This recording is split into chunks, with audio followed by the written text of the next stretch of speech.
That we have, like a sense of your background, let's dive in one of the most pivotal movement for the organization. It's transformation, right?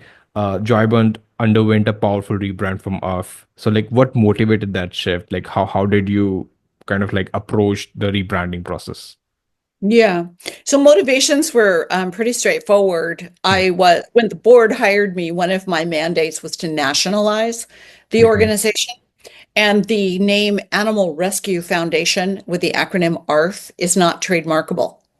Okay. And it Okay. also, frankly, 60%, we place dogs and cats, and 60% of the animals, pets that we place are cats. And those cat people were a little bit underserved by a name that was ARF, Yeah. not meow, Okay. you know?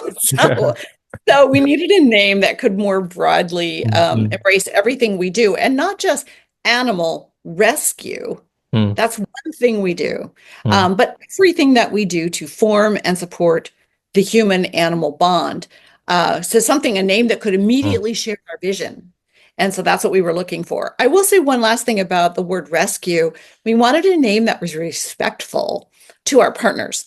So when an Okay. organization like Joybound goes out and brings in dogs and cats from a Mm. municipal shelter, we're not Mm. rescuing those animals from those good people that are Mm. caring for them as best they can. We're admitting them and we're working in partnership with them. So we Mm. wanted a name that was more respectful to the shelters we work with.